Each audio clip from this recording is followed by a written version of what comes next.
कहानी अनुभव की कंधी। रामधन नाम का एक पुराना व्यापारी था जो अपनी व्यापारी समझ के कारण दोनों हाथों से कमा रहा था। उसको कोई भी टक्कर नहीं दे सकता था। वो दूर दूर से अनाज लाकर उसे शहर में बेचता था। उसे बहुत सा लाभ होता था। वो अपने इस कामयाबी से बहुत खुश था। इसलिए उसने सोचा व्यापार बढ़ाना चाहिए और अपने पड़ोसी राज्य में जाकर व्यापार करने की सोची। दूसरे राज्य में जाने के रास्ते का मानचित्र देखा गया जिसमें साफ साफ था कि रास्ते में एक बहुत बड़ा मरुस्थल है। खबरों के अनुसार उस स्थान पर कई लुटेरे भी हैं, लेकिन बूढ़े व्यापारी ने कई सपने देख चुका था। उस पर दूसरे राज्य में जाकर धन कमाने की प्रबल इच्छा थी। उसने अपने कई किसान साथियों को लेकर प्रस्थान करने की ठान ली। बैलगाड़ियां तैयार की और उस पर अनाज लादा।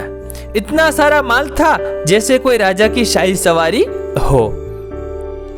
बूढ़े रामधन की टोली में कई लोग थे, जिसमें जवान युवक भी थे और वृद्ध अनुभवी लोग जो बरसों से रामधन के साथ काम कर रहे थे। जवानों के अनुसार अगर इस टोली का नेतृत्व कोई नवयुवक करता है तो अच्छा होता, क्योंकि यह वृद्ध रामधन तो धीरे धीरे जाएगा और पता नहीं उस मरुस्थल में क्या क्या देखना पड़ेगा।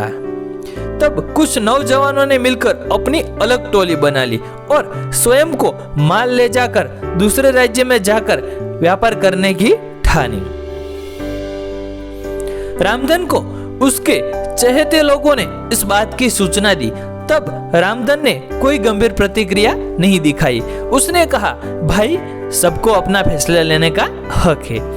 अगर वो मेरे इस काम को छोड़ अपना शुरू करना चाहते हैं तो मुझे कोई आपत्ति नहीं है, और भी जो उनके साथ जाना चाहता है वो जा सकता है। अब दो अलग व्यापारियों की टोली बन चुकी थी, जिसमें एक का नेतृत्व रामधन कर रहे थे और दूसरे का नेतृत्व नवयुवक गणपत कर रहे थे। दोनों की टोली में वृद्ध एवं नौजवान दोनों सवार थे। सफर शुरू हुआ। रामधन और गणपत अपनी अपनी टोली लेकर चल पड़े। थोड़ी दूर सब साथ साथ ही चल रहे थे कि जवानों की टोली तेजी से आगे निकल पड़ी और रामधन और उनके साथी पीछे रह गए। रामधन की टोली के नौजवान उस धीमी गति से बिल्कुल खुश नहीं थे और बार बार रामधन को कोसते रहते थे। कहते थे कि वो नौजवानों की टोली तो कब की नगर की सीमा तक लांघ चुकी होगी और कुछ ही दिनों में मरुस्थल भी पार कर लेगी और हम सभी उस बुढ़े के कारण भूखे मर जाएंगे। धीरे धीरे रामधन की टोली नगर की सीमा पार करके मरुस्थल के समीप पहुंच जाती है। तब रामधन सभी से कहता है, यह मरुस्थल बहुत लंबा है और उसमें दूर तक पानी की एक बूंद भी नहीं मिलेगी, इसलिए जितना हो सके पानी भर लो। और सबसे अहम, यह मरुस्थल लुटेरे और डाकुओं से भरा हुआ है, इसलिए हमें यहाँ का सफर बिना रुके करना होगा। साथ ही हर समय चौकन्ना रहना होगा। उन्हें मरुस्थल के पहले तक बहुत से पानी के गड्ढे मिल जाते हैं, जिससे वे बहुत सारा पानी संग्रह कर लेते हैं। तब उनमें से एक पूछता है कि उस रास्ते में पहले से ही इतने पानी के गड्ढे हैं, हमें एक भी गड्ढा तैयार नहीं करना पड़ा। तब रामधन मूंछों पर ताव देकर बोलता है, इसलिए तो मैंने उन नौजवानों की उस टोली को आगे जाने दिया। यह सभी उन लोगों ने खुद के लिए तैयार किया होगा, जिसका लाभ हम सभी को मिल रहा है। यह सुनकर टोली के विरोधी साथी खिंचवा जाते हैं और अन्य रामधन के अनुभव की प्रशंसा करने लगते हैं। सभी रामधन के कहे अनुसार बंदोबस्त करके और आराम करके आगे बढ़ते हैं। आगे बढ़ते हुए रामधन सभी को आगाह कर देता है कि अब हम सभी मरुस्थल में प्रवेश करने वाले हैं, जहां ना तो पानी मिलेगा, ना खाना और फल, ना कि ठहरने का स्थान, और यह बहुत लंबा भी है। हमें कई दिन भी लग सकते हैं। सभी रामधन की बात में हमें मिलाते हुए उसका पीछा इसके पीछे हो लेते हैं। अब वे सभी मरुस्थल में प्रवेश कर चुके हैं, जहां बहुत ज्यादा गर्मी थी। जैसे अलाव लिए चल रहे हो। आगे चलते चलते उन्हें सामने से कुछ लोग आते दिखाई देते हैं। वे सभी रामधन को प्रणाम करते हैं और हालचाल पूछते हैं।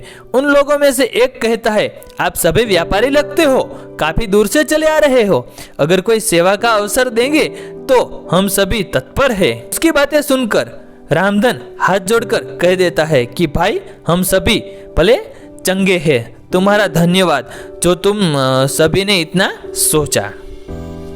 और वे अपने साथियों को लेकर आगे बढ़ जाते हैं। आगे बढ़ते ही टोली के कुछ नवयुवक फिर से रामधन को कोसने लगते हैं कि जब वे लोग हमारी सहायता कर रहे हैं तो इस वृद्ध रामधन को क्या परेशानी है।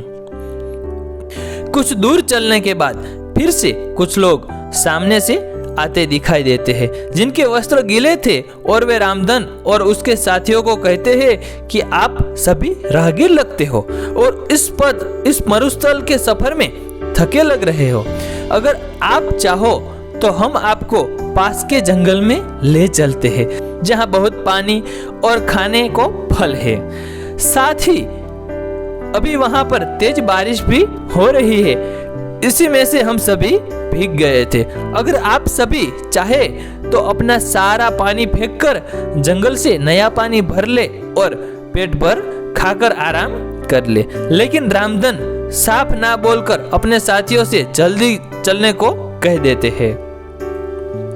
अब टोली के कई नौजवानों को रामधन पर बहुत गुस्सा आता है और वे उनके समीप आकर अपना सारा गुस्सा निकाल देते हैं और पूछते हैं कि क्यों वे उन भले लोगों की बात नहीं सुन रहे और क्यों हम सभी पर जुल्म कर रहे हैं। तब रामधन मुस्कुराते हुए कहते हैं कि वे सभी लुटेरे हैं और हमसे अपना पानी फिकवाकर हमें निसहाय करके लूट लेना चाहते हैं और हमें यही मरने छोड़ देना चाहते हैं। तब वे नवयुवक गुस्से में दांत पीसते हुए यह कहता है कि सेठ जी, तुम्हें ऐसा क्यों लगता है। तब रामधन कहते हैं कि तुम खुद देखो इस मरुस्थल में कितनी गर्मी है। क्या यहाँ आसपास कोई भी जंगल हो सकता है। यहाँ की भूमि इतनी सूखी है कि दूर दूर तक बारिश का ना होने का संकेत देती है। यहाँ एक परिंदे का घोंसला तक नहीं है तो फल फूल कैसे हो सकते हैं। और जरा निगाह उठाकर ऊपर देखो, दूर दूर तक कोई बारिश के बादल नहीं है, ना ही हवा में बारिश की ठंडक है, ना ही गीली मिट्टी की खुशबू। तो कैसे उन लोगों की बातों पर यकीन किया जा सकता है। मेरी बात मानो, कुछ भी हो जाए अपना पानी मत फेंकना और ना ही कहीं रुकना। कुछ देर आगे चलने के बाद उन्हें रास्ते में कई नरकंकाल और टूटी फूटी बैलगाड़ी मिलती है। वे सभी कंकाल गणपत की टोली के लोगों के थे। उनमें से एक भी नहीं बचा था। उनकी ऐसी दशा देख सभी रोने लगते हैं क्योंकि वे सभी उन्हीं के साथी थे। तब रामधन कहते हैं कि जरूर इन लोगों ने तुम्हारे जैसे ही इन लुटेरों को अपना साथी समझा होगा और उनका परिणाम यह हुआ। आज उन्हें अपने जीवन से हाथ धोना पड़ा। रामधन सभी को ढाढ़स बंधाते हुए कहते हैं कि हम सभी को यहाँ से जल्दी निकलना होगा क्योंकि वे सभी लुटेरे अभी भी हमारे पीछे है। प्रार्थना करो कि हम सभी सही सलामत यहाँ से निकल आए। तो इस कहानी से हमें क्या शिक्षा मिलती है इसके बारे में भी हम जान लेते हैं। कहते हैं कि अनुभव की कंधी जब काम आती है, जब सर पर कोई बाल नहीं बचता, अर्थात अनुभव उम्र बीतने और जीवन जीने के बाद ही मिलता है। अनुभव कभी भी पूर्वजों की जागीर में नहीं मिलता। जैसे इस कहानी में नौजवानों में जोश तो बहुत था लेकिन अनुभव की कंधी नहीं थी जो कि रामधन के पास थी, जिसका उसने सही समय पर इस्तेमाल किया और विपत्ति से सभी को निकाल कर ले गया। शिक्षा यही है कि किसी काम को करने के लिए जोश के साथ अनुभव होना भी अत्यंत आवश्यक है।